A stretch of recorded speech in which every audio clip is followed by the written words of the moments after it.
Okay, thanks everybody for joining in. Appreciate everybody taking the time to join our OroMarketplace community demo. My name is Moti Danino. I'm the COO here at Oro. And with me is Itai Braverman, a solution engineer who will take us through the demo in a few minutes, and Anna Korlek, our director of marketing. We'll start with a few slides just to kind of give a background about the OroMarketplace, some quick announcements, and then we'll start the demo. I just want to note that we're going to have another community demo for our French community that will take place next week on April 12th at 11 a.m. CET. So let's get started. Okay. So what you see here in front of you is the critical commerce capability reports from Gartner and ranking platform in the market for B2B capabilities. And as you see here, Oro is ranked #1. Now, the reason this is here is that we all know the big differences between B2C and B2B and how complex B2B is compared to B2C. And if the system is not, the e-commerce platform is not built to serve the B2B needs, it will be very hard, if not impossible, to build a B2B marketplace on top of that platform. You know, there are many differences between B2C and B2B, but also between B2C marketplace and B2B marketplace. So if the system that that you are looking at or evaluating for your B2B marketplace is not built for the ground up for B2B commerce, it will be very difficult to achieve a lot of the capabilities and features that you need, especially when we're talking about the customer experience in the front end, or as a marketplace operator, how you manage your relationship with the sellers, with the buyers, and so on. So this is a very important note and a very important fact that you need to pay attention to. Obviously, we also recognized as a marketplace platform. This is a recognition from Gartner. They released their marketplace report every year. This is the first one they released last year. They just released the new version, or the 2022 report, and we also included that report. You know, our marketing team is waiting for final approval from Gartner prior to sending all the promotions. So we'll see this coming pretty soon as well. And we also recognized by Forrester as a platform that can deliver marketplace capabilities with a lot of the capabilities that the marketplace operator needs available out of the box. This slide is, you know, something that I want to quickly focus on. Obviously, we have Oro Commerce and Oro CRM built on the Oro platform. So we have the commerce B2B capabilities delivered together with the enterprise-grade CRM platform built in.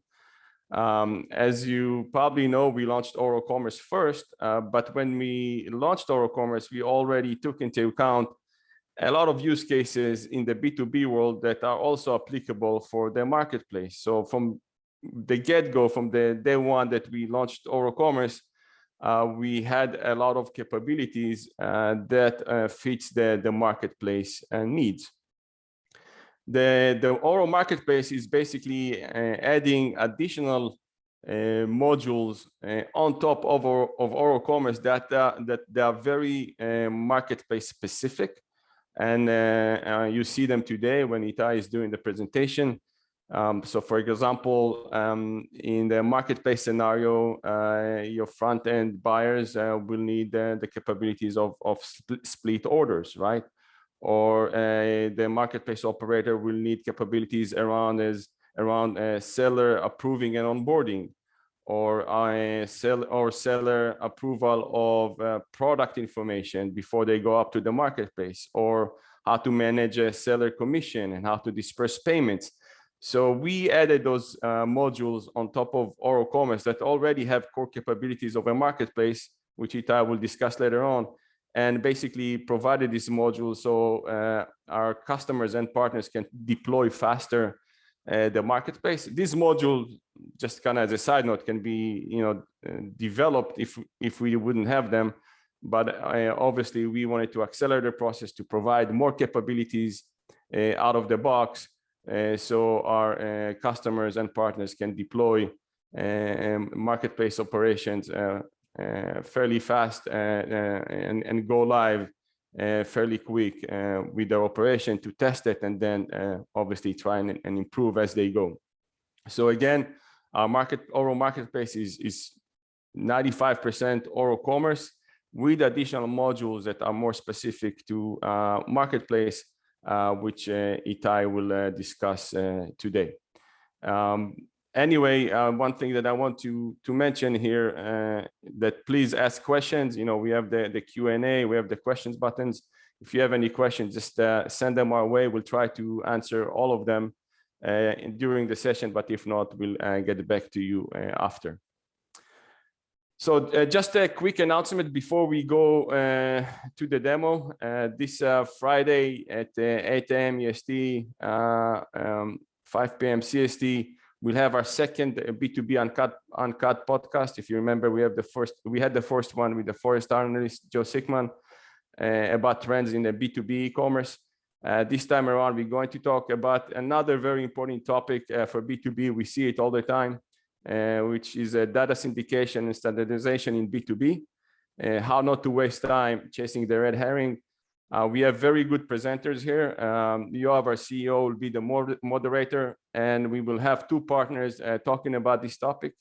Joe from XEngage will be there, and also our partner Akineo will be in this podcast. So we'll have expert in the field talking about this topic that we know is on top of mind of many B2B operators and marketplace operator as well. The last announcement, we also have our Oro Tech Talk, and the first podcast we had was around the topic of upgrading OroCommerce from one LTS to another. This time around, we'll talk about headless e-commerce with OroCommerce. Headless again is a very hot topic today in the market, and our team will discuss headless implementation on OroCommerce, and it will be some interesting live example during this webinar podcast. So we're going to start to send invitation and have some social announcements soon. So please pay attention to those and make sure you attend the podcast and the B2B Uncut and the Oro Tech Talk. So without any further ado, I'll let Itai to take the control and start the demo. Bye. Sounds good. Hi there, everyone. Moti, I need you to stop sharing your side. Here we go. Yeah, stop sharing. Okay. Here we go. Okay, so Moti just confirmed that we can see the screen or a marketplace public demo. Yeah, I see that. Okay, perfect. So quickly on my plan for the 40 minutes that we have, I'm saying 40 minutes because I do want to leave some time for questions and answers. So the goal here today is to show you the native Oro Marketplace extension that we develop on top of the entire Oro platform product line, which I'll show you in a minute. We'll go through what we define as the, I would say, full marketplace flow, where we need to onboard the seller. And somebody asked in the chat already, multi-vendor, that's exactly the case, where we're going to have multi-vendor, multi-distributor, multi-sellers coming in, each one listing their own items. So we'll show this entire process from the onboarding phase, where I'm going to log in as a seller that we will onboard on the fly on the demonstration. We'll see what they have, what widget they have, what permission they're going to have, and obviously everything is configurable. And we will do first product upload. We'll create a product by those sellers. We'll get an approval in this case, because something that we see a lot in the B2B marketplace space is the need of approving everything that happens from the seller side. So we'll wait for somebody from the Oro Marketplace operator to approve the product. And then I'll show you how we can do different type of pricing management through just a static price attribute to more robust price list that our sellers can manage. And then I'll show you the actual buying flow where buyer logs in. Now we have multiple sellers selling on the marketplace. So there's a lot of things surrounding the order splitting and calculating the shipping rules and so on, until I'll show you, if we'll have time, also the concept of actually creating a report and paying out back to the sellers the portion that we owe them. So the entire flow, and I'll try to have everything on time here.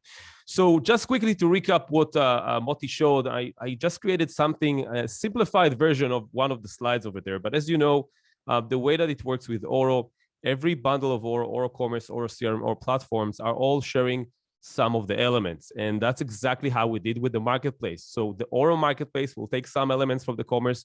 And as Moti mentioned, most of it is from the commerce side. But the nice thing is that you can obviously utilize the CRM because it's there, and some elements that are coming from the platform. And just example, the roles and permission, because now we have the notion of a seller business unit and seller role that's come from the platform. We can sort of sync the seller onboarding as part of our sales cycle, lead and opportunities. So that will be part of the CRM. And then all obviously the commerce piece, where we're going to have multiple pricing managed by the sellers, products, different products by the sellers, and then obviously the entire concept of ordering, checkout, and splitting. So all are just items that exist already in our native product, and we extended and configure it and customize it to match the actual marketplace space. Okay, so this is just a simplified version. For those who are not familiar with Oro Commerce, really quick, this is a native B2B commerce platform where we have the notion of businesses, merchants coming in, upload their products. But the biggest thing is that in the storefront, we're going to have different buyers as companies. And by saying in companies, in Oro Commerce and in the Oro Marketplace, we can personalize the entire experience, depends on who the customer is.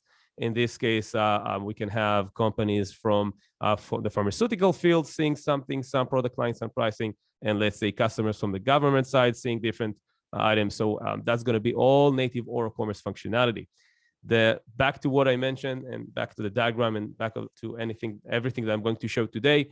For us, we just extended this piece and we introduced this new dimension of a seller. This is a subset of a business unit. They're going to log into the back office and they are going to manage only their stuff. And by saying their stuff, their warehouses, their product, their pricing.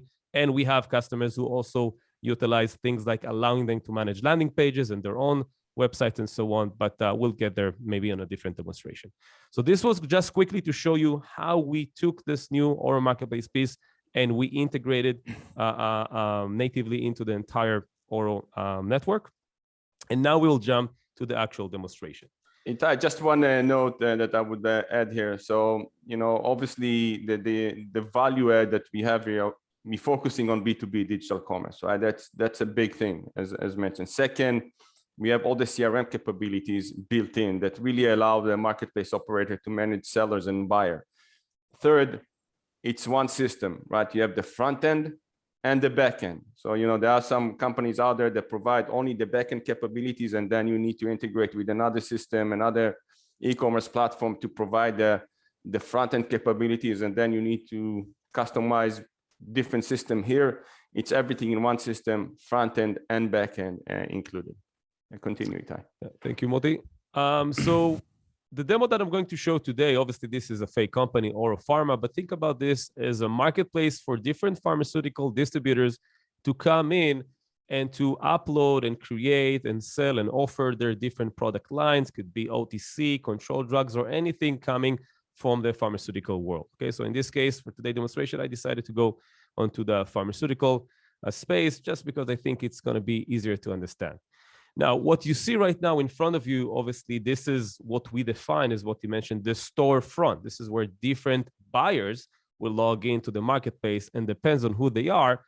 You can actually, and by saying you as the marketplace operator, you can provide them with personalized experience, show them different elements, and that's all coming from the native Oro Commerce piece. But when things started to be different, as I mentioned, that's where in the back office, we actually introduce now the notion of sellers and buyers. And buyers in our case, it's what just customers that we just change the terminology to match the marketplace. But the main thing here is the sellers. And before showing it to you from this view, I want you to see it from the business unit view, because remember, in our case, we took our native business unit functionality and we extended that to support sellers. So now we have the notion of the marketplace business unit. And the idea of the marketplace business unit, something once again that we see a lot in that space, is that I can have, as a marketplace operator, my own subdivision in charge of different sellers. So I can have my West marketplace operator in charge of all the sellers from the West Coast, and in this case, maybe OroPharma East in charge of all those from the East Coast. So I can still utilize this notion of business unit and hierarchy, but then we have all of those sellers that you can see here marked as yes. So this is a full business unit view, but to simplify it, we obviously have the seller view where I can only see the seller and everything that is related to them, which we're going to see in a minute. Now, because this is a business unit, and that's a big thing, because it's a business unit, every seller can have multiple users, seller user representing that seller, and they can have different roles, right? And one thing that you will see here is that the moment that you will deploy the OroMarketplace, you're going to have two new roles, the seller admin and the seller manager or content manager. So in other words, we can start creating different roles for our sellers. So seller manager, catalog manager will be those users who will log in and will manage the product that the seller wants to load, upload images, manage the attributes.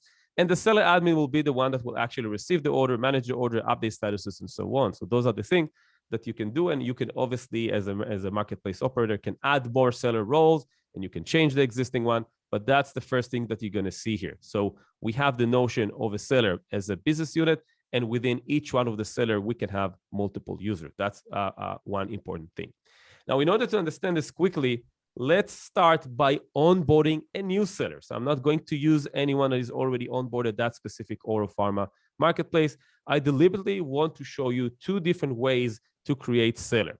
So what we introduce now is the notion of a seller request. The seller request, it's a new entity in Oro that will allow you to create, and the reason we're calling it a request because there's always a flow surrounding an onboarding of a seller. So I'm, as a back office user, in this case from the marketplace operator, I can obviously create the seller request directly from that system. But what we did nicely in Oro is that we took our native contact form that is part of the storefront, and we extended that to have a spatial form to the seller request. So in this case, I can say my first name is going to be, let's say, John Doe. I already have one, so I'm going to use something else.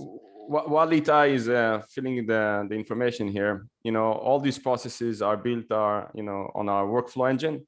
So these are examples for how to onboard the seller. Obviously, you can modify and build any workflow that you need and that fits your seller onboarding on buyer onboarding. So everything is built on the workflow engine. Obviously, like in Oro Commerce, everything is customizable, the front end, the back end, as you already familiar with.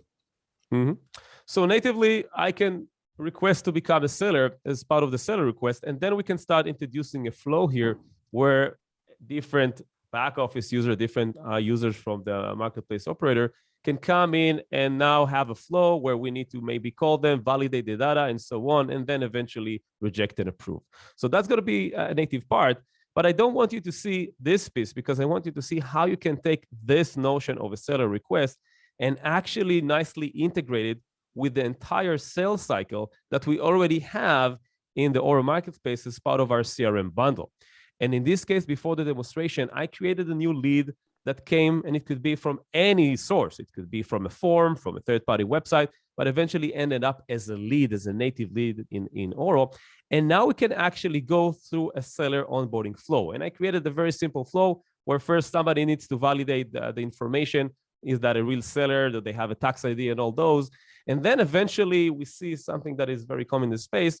We can actually go through the flow of sending them a contract, but then coming back with a signed contract. So what you're going to see here in this case is that the moment that I'm going to upload a signed contract from this seller as part of this seller onboarding, only then I will have the option and the button here in the top right to make this seller an active seller. So let's upload the file. I'm going to choose a PDF, and the question that I'm usually getting here, can we integrate this with DocuSign? And the answer will be, of course, and that's a very common use case. Instead of me manually send them a file and manually uploading the file here, we could obviously have DocuSign integration extended here and to do that. But eventually, after that lead finished all the onboarding flow of a seller, and I have the signed contract, now I can actually take this seller D and I can actually create it as a new seller. And what will happen just before clicking on this, it will do three things. It will create this third-party business unit. It will automatically create a seller admin underneath this this business unit, and make it a seller admin role. And that's technically going to be the three action. And that's it. We have seller D in the system. Let's bring seller D in the seller view, and that's seller D LTD. And currently, by default, commission is set to 0. If we'll have time, I'll speak about commission because that's going to be part of our next release. But to make it interesting, I'm going to update that seller to, in this case, 5% commission. I know it's a bit high, but just to see the actual differences in the calculation. So just to summarize this piece, seller onboarding, you can do it directly from the request, the new request that we introduced with the marketplace. You can combine this seller request with entire lead and sales cycle for those who utilizing CRM inside Oro, or even third party. We can obviously sync the data. And then eventually we have those sellers here in the system after they pass that specific process. So now what I'm going to do, I'm going to click on, and let's find a David from a user, because obviously in this case, I don't have the password because that's a fake email. So let's see, that I think was, what was the email of that seller? That's going to be David R. So I'm going to find David R, David Rock, here we go. And I'm going to change his password. So I will be able to now log in for the first time to the seller dashboard. So remember, in our case, sellers will log into the same back office. So in this case, I'm going to use David R at Alex. I think I used that email. And this is the first time that seller D company logged into their back office. Now, you're going to see, and I'm going to speak about it later on, we have two different types of dashboard that the sellers can use. And in this case, we created something that is more sort of user-friendly and oriented to the seller in a way that they don't have too many things to configure. They're just going to see some basic information. So in this case, as you can see, product statistic and so on, which right now it's obviously 0 because I did not upload any products. Obviously, nobody created any orders. But this is a full back office access with only the elements that were enabled for me available in the menu. And once again, every marketplace operator can add and disable elements, depends on how or what they want to provide to their sellers. So the first thing that I'm going to do as a seller, I'm going to first create a warehouse. Now, you don't need to create a warehouse, but in the B2B space, you might have as a seller multiple warehouses, and we can obviously support this with the multi-warehouse functionality of Oro. So I'm going to create a warehouse, and in this case, I'm going to call this David Warehouse 1. And obviously I can create more. So I added this. And to make it also interesting, I'm going to bring also a product brand. Once again, this is not a required field, but to make it interesting, I'm going to bring my own brand. So in this case, I'm going to say the David brand, and I'm going to save that. So what you're seeing here right now is that each one of the sellers automatically have all the entire product and warehouse and the inventory entities available for them, but they can only access their data, and that's going to be part of the platform entire ACL access control list and restriction that will show me only my elements. But we are here to upload a product, and the first thing that you're going to see here is that when I decide to upload a product, and we're going to do an OTC product in this case, I will have to select, let's create a product, I will have to select from a predefined master category in this case, or a catalog.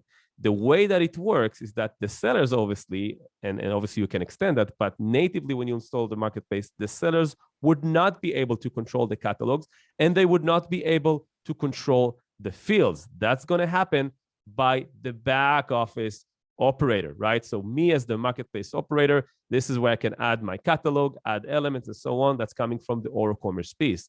But as a seller, switching back to the seller, I can only select the categories where I want to upload my product into. And in this case, I selected an OTC drug in this case. So the name is going to be David. Okay, you know what? I'm going to use the product that I already have in my desktop. So it's going to be a Motrin. All the parents, you probably know what it is.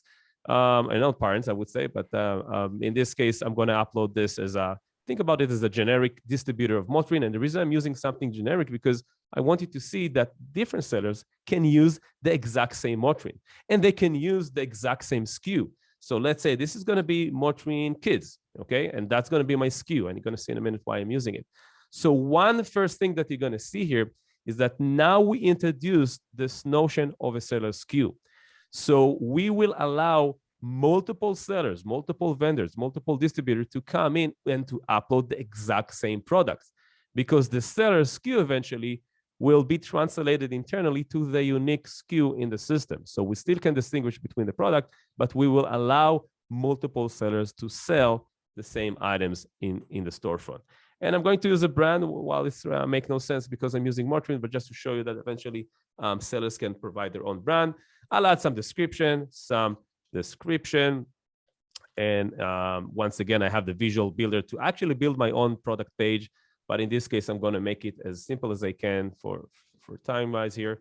And then because I selected and I told the system that I'm creating a drug, then I have all the custom field that I have here. So this is not a prescription drug. This is for cold, flu, and fever. And in this case, I'm going to skip all the other. But obviously, the marketplace operator can actually extend that. Now comes the biggest piece. And you know what? One more thing that I forgot to add, obviously, is images. Once again, we are utilizing the native digital asset management. And now every seller have their own DAM. So if I'm selecting to upload a product to my DAM, and I'm going to use the Motrine image here, in this case, I will be, and only users from my business unit will be able to reuse those images or spec sheets or any file that I upload. And this is only part of the seller DLTD. So the digital assets, like everything in the system, is now restricted to each one of the seller's business unit. And I'm going to make it my listing. So I added some elements, and now comes the interesting piece of setting up the pricing. Obviously, and let me first save that. Okay, and what I want you to see is that now we have the notion of two different pricing that we can support. We can support what we call price attributes. Many sellers will have this as an attribute. So for that Motrine, for that product, I will have that MSRP, that list price, or any other way that they want to call it. Obviously, using import-export, we can bring everything in bulk and bring the data. So for that specific product, I'm going to use the retail price, the price element that you see here. So in this case, let's say that Motrine is going to be $40.99. So that will be a static price. And before showing the price list, I want you to see what you can do. And by saying, once again, I refer to the marketplace operator for every price that a seller specified. So I'm going to save that. Now, one big thing, once again, utilizing the workflow again, is that we, as a marketplace operator, can decide what seller will have to go through a product approval workflow, or maybe sellers that we already trust, or maybe reach some certain of revenue in our marketplace, we can automatically upgrade them to, let's say, level 2, and they don't need to go through that process. But in this case, because this is a new seller, obviously we as the marketplace operator want to approve everything that they upload. So once again, I created a very simple product approval workflow, where in this case, the seller will start the process of sending it for approval. Now I cannot interact with this workflow anymore, and the product is still disabled.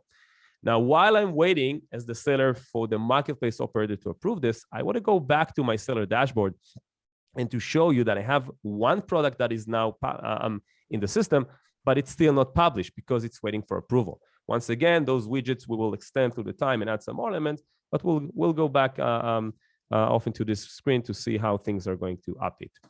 So going now, I'm switching again to the marketplace operator side, and I'll go in this case to the product section. Obviously, as the marketplace operator, I can see and access the products that are managed by all the seller in the system, including the kids Motrine that was uploaded by seller D. And I know that it's waiting for my approval. So now I can log in, I can see the information, and I can actually interact with this flow and actually enable that. So I'm going to enable the product. And in this case, enable, I'm giving a comment. And now the product is live. I actually completed the flow. And just to show you what happens back, if I'll switch to the seller and we'll refresh that, the seller will know that this product is published. Open parentheses, just a reminder, that's part of the platform. Every step in the workflow can be associated with an email notification. Send an email to the marketplace operator that's a product waiting for approval. Send an email to the seller that his product was just approved and it's live. Everything you can configure natively through the notification engine. So just a reminder to everything we did so far. We onboarded the new seller, seller D company. We uploaded the product. We got the approval for this product. And now the product is live. So let me go to the storefront for a second and actually see how it looks. Let me sign in as an active buyer, Amanda Cole. Amanda Cole, she is a buyer from Pharmacy A, from the pharmaceutical space. And in this case, if I'll go to OTC, I should be able to see seller D Motrin, and here it is with the actual price of $14.99. Now comes the price list engine. Now, this is the price that the seller specified. Obviously, as the marketplace operator, I can start building my own sort of rules on top of that. So I can say, for example, let's take this price list, or let's take all the sellers, all the products that are owned by seller, and add some margin on top of that. So if we have those marketplaces who are not using commission or you're not using subscription, but they're using margin on the actual price, I can use the prices engine to do that. So what I'm doing right now, I'm adding 20% margin for all the products that are being sold by different sellers. In this case, including the Motrin Creed, which will now should be shown as $17.99 in the storefront. So let me refresh that. And now I have the $17.99. So have in mind, we can support multiple business models, commissions, margins, or subscriptions we have seen, or we have some that doing sort of an upsell to a different role. So everything is free. You can become a seller, but if you want to use that feature and that feature, you're upgrading to different tiers and so on. So different models can be supported. But because I enable, if you remember, 5% commission, I don't want to use margin. So what I will do here, I'm going to disable this price list, or I'm going to set it back to 1. And what I want you to see is that if you remember, as a seller, I had the option to not only specify generic price attribute, I had the option to also use the price list engine. And the concept of the price list engine is that we can now start providing better pricing, or to try and push for tier pricing to push the buyers to buy in let's say higher quantities and so on. So what I'm going to do, I'm going to remove this retail price. I'm going to remove this retail price. And in this case, I'm going to create a new price list. Once again, we extended the price list that every seller can manage their own. And I'm going to call this one David price list 10. And in this case, I'm not adding any rules. I'm just creating a list. Going back to the product, instead of me using the price attribute, what I'm going to do now, I'm going to add a rule where I'm going to tell the system that using my price list, if somebody buys 20 of these items, then they will be able to buy it for $9.99. Okay, so a seller creates a price list. In this case, I'm creating a tier pricing. So if they buy more than one, they're going to get a better pricing. And I'm going to save that. Now, what will happen, and that's part of the marketplace extension, for our marketplace website, and you can have multiple. Remember, this is a native OroCommerce feature. For the marketplace website, we are automatically assigning all the price lists that are created by the seller. And I can obviously configure that. Every website can have a configuration, and let me show it to you, where I'm going to sell. In this case, I'm going to tell the system, do not attach or do attach the price list, right? So this is already enabled, meaning every price list that will be created by a third-party seller will automatically going to be attached to the website, as you can see here. Now, back to the use case of do we need to enable that or not enable that, or maybe add a flow. This is the place we can actually add another flow where before we publishing these prices, maybe me as the marketplace operator, I want to review it. I want to see that this is actually something that it makes sense, or maybe this is the price is too high and so on. So you can obviously as a marketplace operator jump in and update that. But what I want you to see now is that for that Motrin that is being offered by that seller D, I have the retail attribute price coming here as one, but I'm also have here the option to buy in bulk and get the tier pricing. So we can combine both. And as you saw, everything is managed from the seller side. So what I'm going to do now as a buyer to make it interesting, I'm actually going to buy from seller D. Itai, before we maybe go into the front-end experience, let's answer a few questions. Sure. There is a questions about, I think that'd be important. Can you discuss mass uploads? Of course. Seller buyers? Yeah. So obviously part of the back office experience is that we are enabling, and let me show it to you from this view. An API per sellers as well. Yeah. So we kept the import export engine. We kept the API, and obviously, if you remember, part of those functionalities is that if I'm pushing things in bulk through an API, obviously I'm using my credentials, so they will automatically going to be assigned to the right business unit and going to be associated with the right seller. So to answer your question, yes, that's obviously supported, and that's going to be the most common use case in the B2B marketplace space, where sellers coming in and they just push everything through an API or through a bulk import. There's another question. How does the seller setup differ from account to a customer A, B, and C? It looks like a seller is another customer entity. This is going back to our point that the OroCommerce was built with a lot of capabilities from the get-go. So yes, you can look at it as a customer, but also as a seller in a B2B space, you have business units or you have multiple organizations. This business unit in a marketplace can be sellers. You just assign a business unit as a seller, and to this seller, you provide different privileges that you want to provide to sellers in the marketplace. So that structure already exists in Oro. We purposing it a little bit, instead of calling it a business unit, calling it a seller, and having the roles and permissions within it. Now, just to add on that, for those marketplaces who have both buyers and sellers as part of their sales cycle, meaning I want to onboard buyers and charge them something, I want to onboard sellers and charge them something, part of the flow, you can obviously introduce this and distinguish between that. So I can say phase one, as a sales rep, I will decide, is this a buyer or seller? Maybe both, right? And you can create both entities. Those are the things that you can extend to the workflow. Another questions about integrations to ERPs like NetSuite. Yes, obviously you can integrate to any third-party system. We have very robust APIs, front-end and back-end, to allow for any type of integrations. And obviously everything that Itai shows here can be customized, or if you need to add additional workflows or customization, you can do it as well. Okay, Itai, let's move to the front end, and then we'll answer some more questions. So we just uploaded a product by a seller, and the seller specified two different types of pricing: price attributes and a price list to provide interesting pricing like tier pricing. Now, before I'm actually going through the checkout, I want you to see another thing that is now part of the marketplace extension is going to be the seller shipping.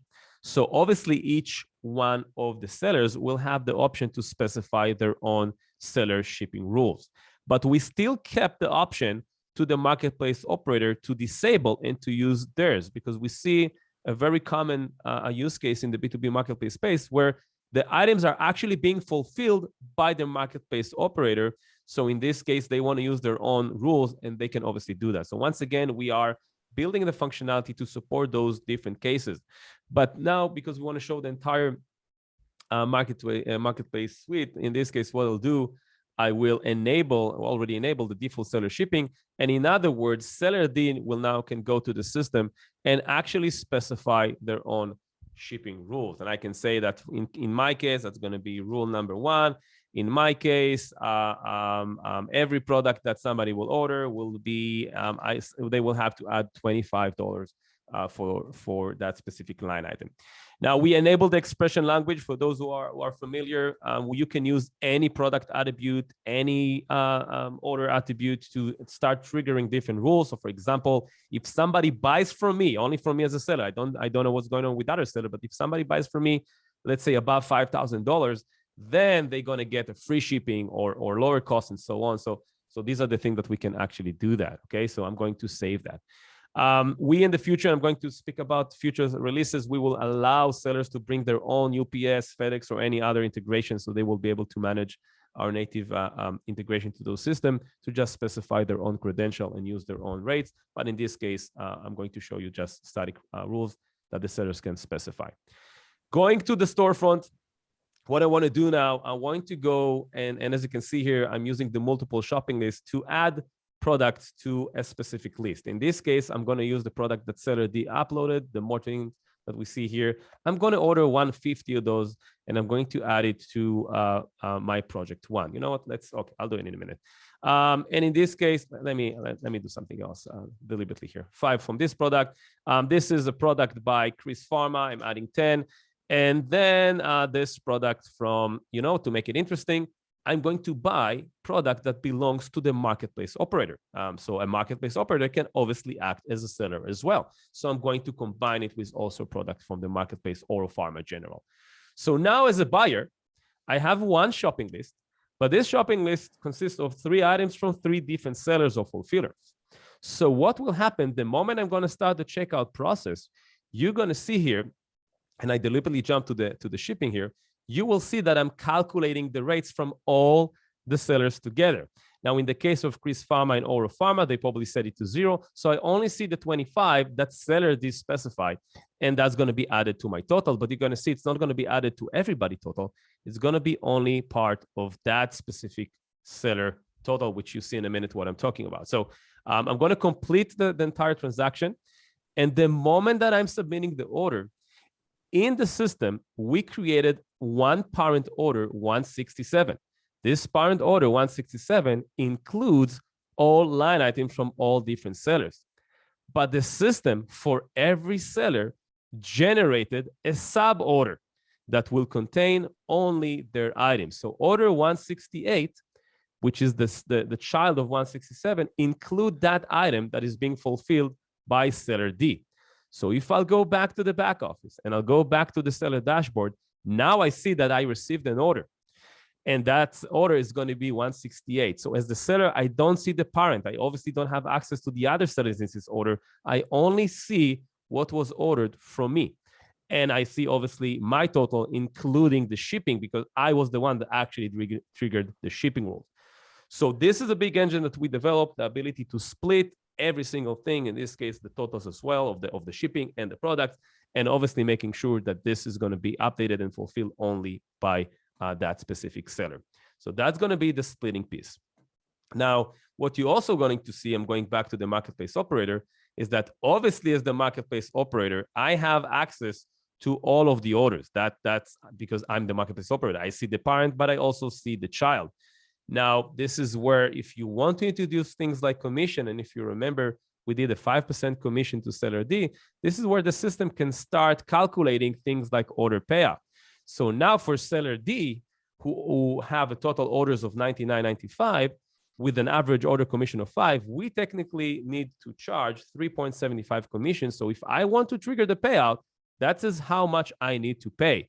So Oro here is also the engine that can calculate and allow the marketplace operator to manage all the different finance data, how much I need to pay out, when I want to pay out, and so on. And if we'll have time, which I don't think we will, this is where we can actually integrate with different third-party payment providers and allow them to actually trigger the payouts. And just to give you a quick example, I'll take seller D, I'll connect it to the Stripe Connect that I already have in my system. And once it's connected, now I can actually trigger the payout, which I'll show you later on if we'll have time.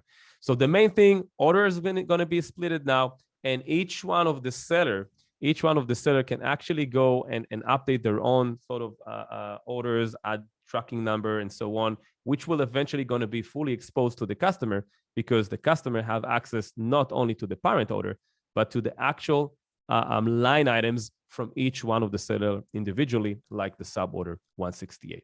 So that's going to be the split piece, which is obviously the most critical piece for a marketplace where we're doing shared items. Now, one thing that as I mentioned before, the notion of a single seller selling multiple or the same SKU. So you will see it from the controlled drugs category. So in this case, you see the exact same SKU is being sold by 2 different distributors, because internally we know that this is a different SKU, but for the customer, it looks the same. So if I will actually search for that specific product, I will automatically see it in the result from each one of the sellers. Okay, so that's for everything in the system. I'm going to stop here. The goal was to show you the entire flow from the back office to the storefront with calculating payouts and so on. And I want to go for a second back to our slide, because I want to speak quickly on what we are still missing or really want to introduce in the next release. So we went through all of that. So first of all, going back to the checkout, you saw, and let me go back to this experience. You saw that part of the checkout is that I will automatically calculate shipping. And I'll go to the control drugs real quick here. I'm going to add something here. So we are calculating the shipping from different sellers, but right now we will going to show it as one single total for the shipping. So what we're going to do in our next release, we are going to introduce a different look to the checkout where I will be able to select the different options from each one of the sellers. So we're going to group it in the actual checkout and will allow the buyers to select different shipping options if the seller provide different shipping options. And we obviously going to introduce the entire commission system where you saw, but not only commission per seller, but per category, make it dynamic. So things like based on what they order or how much the revenue, you can lower the commission and so on. We will introduce bulk product approval. So as you remember, as a marketplace operator, I had to go to one of the products, see it, and then approve it. So we're going to introduce bulk approval. You saw the option for sellers to specify their own price list. We are going to introduce to allow sellers to specify also their own segment. So they are managing price lists, they're managing segments, and then they can create the relationship. So I can say for all the customers from that region that might be pharmaceutical, that's going to be their tier pricing versus every others, that's going to be their price and so on. So introducing the segments also to the sellers. Order approval and update flow. This is where maybe one of the sellers receive an order, but they cannot fulfill that. So we're going to have a flow where one, they can say, I cannot fulfill that, or I can fulfill that, but I updated the order to a different product, or I updated the shipping cost, and then the buyer will have to approve it. So we're going to have that in the next release as well. We're going to use the native communication between a storefront user to the back office user to allow buyer and seller communication, not only for request for quote, which is obvious, but also any type of information, asking a question. Is that batch? Is this product line, and so on. So everything is going to be stored in the system as well. We're going to add more reports and widget. And if speaking about report and widget, let me go back to the seller dashboard real quick to show you a bit, I would say a dashboard that already have enough data because I'm the seller administrator. So in addition to top selling items, value and units and revenue accounts and so on, product statistics, we are going to introduce more and more elements throughout the time, but this time also some widgets for the marketplace operators. Who is your top seller and so on and so on. So that's going to be here as well. And lastly, and the reason it's here in bold, not because it's important, all of them important, is because this is an example of something that we pushed in priority, because this is how we work. When we're getting more requirements coming from customers who are implementing marketplaces, we're changing the priorities, and Stripe Connect integration is going to be part of our next release. So for those merchants, operators that want to use Stripe Connect, that's going to be a native connector. Some other elements that I think we would not have time to show, but obviously the idea of a single SKU for multiple sellers in a single view. So the idea is this: instead of seeing them in a category, we will allow to create the concept of one product page, as you can see here, where the product data is managed by the marketplace operator, but each one of the sellers can actually come in and upload their own pricing and their own products. So a single view for the sold by those sellers with different elements if you want to introduce that. So that's going to be something that will come in the future. Going back to the presentation, going back here, payout reports, I showed you all of that, and onboarding workflow, and I showed you this, so you saw all the concept in the actual demo.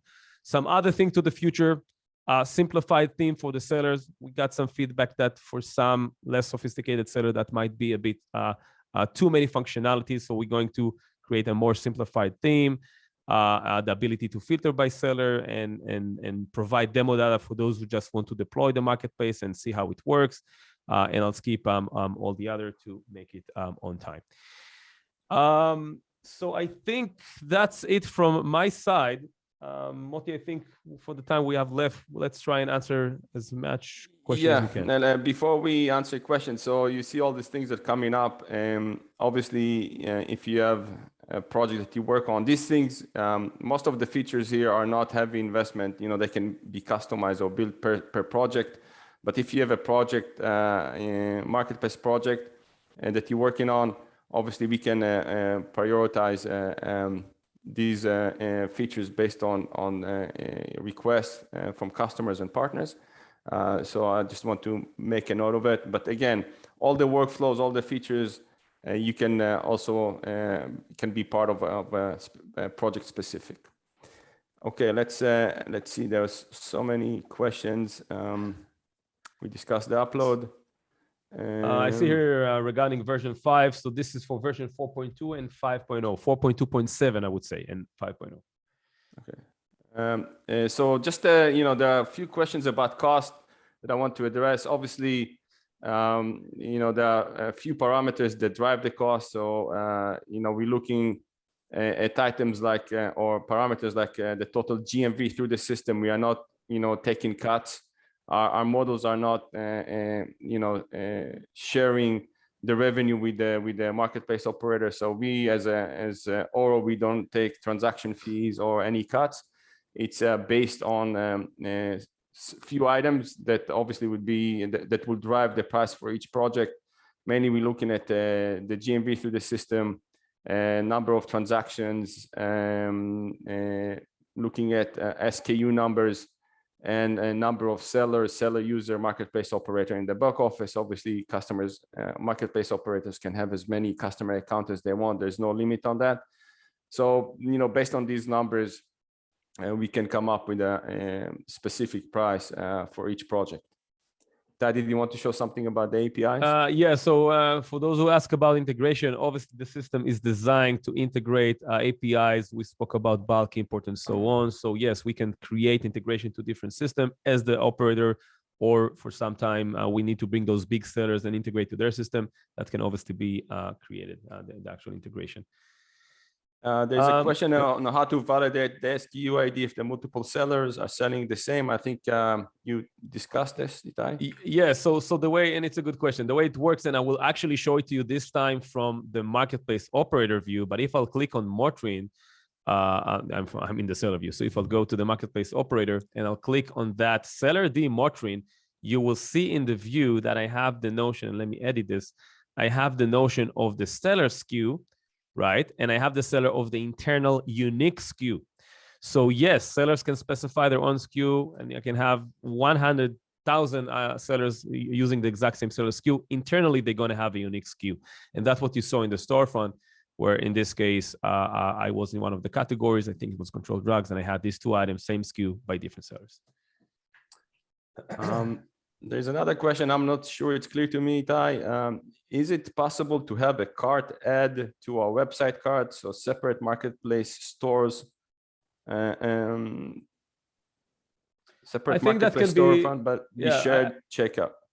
Yeah, so I think this is something that's worth diving into, what the exact use case. But yes, I mean, using, you know, headless, once again, something we spoke about before, we can bring this data outside, but still show elements coming from the Oro, or we can once again integrate and push in, because API also exists to the storefront, and pop and update shopping list if we need to. So it's something to worth understanding exactly the use case, so we can give a better answer for that.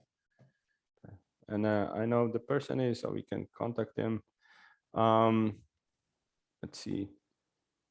Overall Oro structure for marketplace mirror eBay rather than Amazon. Oh, it says, oh, Itai just covered this, so that's answered, I guess.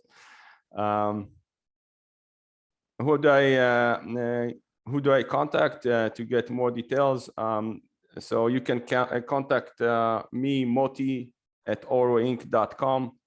And I can either share information, answer questions, or route you to the right people in the organization. We talked about availability. Okay, what's the answer? Because somebody asked, it's available 4.2, where do I see it? So the way that it works, you're actually deploying the marketplace extension on top of 4.2, and then those are going to be, everything I showed today is going to be enabled in the menu. Okay, so you still need to deploy the 4.2 on top of that. And one big thing, this is for obviously enterprise customers only, because of the entire robust structure of multi-sellers in the back office and multiple warehouses, inventories, and so on. There's a question here. Do you have these webinar focusing on Oro CRM? They're trying to understand or learn many use cases about field Salesforce and so on. So obviously all the CRM capabilities are built into the system here. And you can use all the CRM features as a marketplace operator. But we need to understand exactly what is it that you're trying to do in the context of a marketplace. And we can discuss that separately if you can contact me, and we set up a call for that. There is a good question here, Moti, regarding payment term. I'll make it quick. So the question was, can different seller provide different payment terms to different buyers? So now we're introducing something big that is called seller and buyer relationship, because there's so many ways to support that. In some marketplaces, all the buyers see all the sellers see all the buyers. Then we can obviously do those type of things where I actually can go to each one of the buyers, the seller, and specify that's the payment term with this seller. But sometimes that's not going to be the case. The case will be I will only see the buyer when they creating an order from me. So yes, there's a lot of things that we can do and extend. Obviously, that's not something that we provide natively, just because there's so many options to support here. But that definitely can be done by extending the relationship between seller and buyer and utilizing the native payment term. That's a good use case. Maybe last question before we drop here. Can central inventory be used to provide a central inventory level for all sales channels? Yes, the answer will be yes. Once again, you can call API and get and define what is going to be sort of the default warehouse, the default inventory, and then obviously this can be pushed out. So yeah, it exists and you can pull it out. Webhook, that's specific. Need to see where exactly you want to deploy that, but through API we can get this data outside an Oro and see it. Okay, it's exactly top of the hour. We answered a lot of questions. There are a lot more here. We'll copy those questions and respond to the people here that ask the questions. We'll also share the recording and the short PowerPoint that I presented at the start, so everybody can have it. And again, if you have any questions, you can contact me, moti@oring.com. My email is on the chat, and I'll provide you with all the answers that you need, me or somebody on our team. So with this, I would like to thank everybody for joining the call. I hope you found it interesting, and yeah, please give us feedback. What do you think?